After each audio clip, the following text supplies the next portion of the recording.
As Harvard graduates, you will be asked to go into the world and do the most you can do. I am here to ask you to do the least.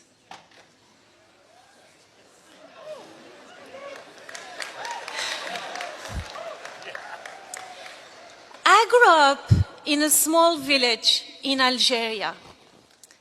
Every Friday, my sister and I had our weekly shower at the public bath. We didn't have running water at home. On winter nights, we cuddled against the cold because our heat was cut off. And on some days, we hid our hunger in order not to worry our parents. When I was 7 years old, my country plunged into a bloody civil war. Every night, I prayed to God that tomorrow there would not be an empty seat at our dinner table. On one hot summer day in 1994, my life was changed forever by a man whom I never met, do not know, and can never thank. My mother was at the local market when she noticed a chaotic gathering.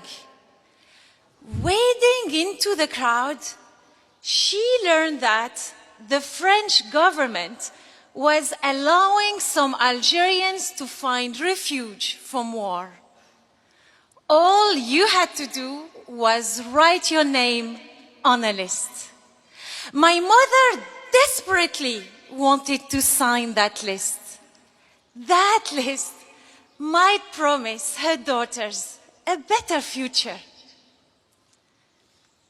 But there was one problem. My mother was illiterate. She did not know how to write her name, Fadila Tagjarat. Dejected, she walked away. A man noticed her and ran after her.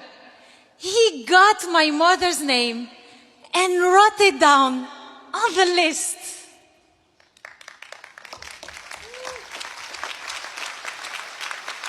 A few months later, my family was fortunate to immigrate to France. I was sad to leave my beloved homeland, caring neighbors, childhood friends, and extended family. But I knew that bright opportunities awaited me.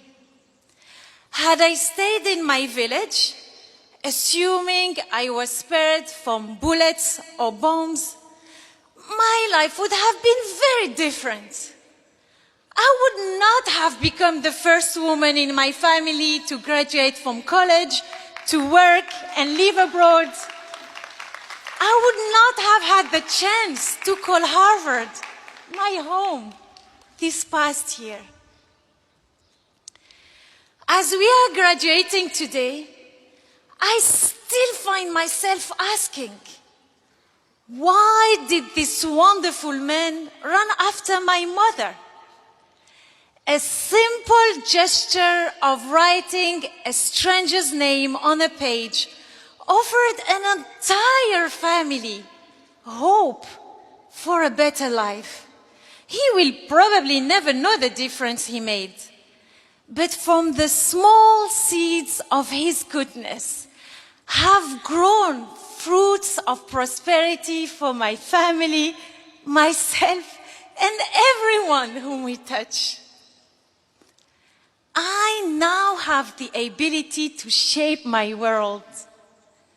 But this ability was sparked by one little encounter which lit up the course of my life. So that is the real power. The power of little things. The least you can do can bring true change. Perhaps you have been blessed in your lives with small gifts that made big changes. Maybe it was a teacher who instilled in you her love of a certain subject, or a kind stranger who helped you with directions when you were lost. At Harvard, I see it every day in the smiles of the cafeteria staff who keep me so well caffeinated. And in ad hoc babysitting circles, small things, such small things. But from these small things grow inspired people, lasting friendships, and stronger communities. When one person thanks another, the second person often replies, "Oh, it's the least I can do." Because often, the least you can do can be more than enough. You don't need to move mountains. Maybe it's a matter of translating documents for a family at the immigration office, or offering a car ride to a pregnant lady. You never know how these small gestures can affect people's lives. But I can tell you, they do. Fellow graduates, of course, do the most you can do. Your education and legacy demand it. But also, do the least you can do. Because the least you can do might turn out to be the most significant. To that gentleman in Algeria, I now say, shukran, wallahi afik. Thank you, and God bless you. And to each of you today, I ask of you, what is the least you can do now to make the world around you a little better?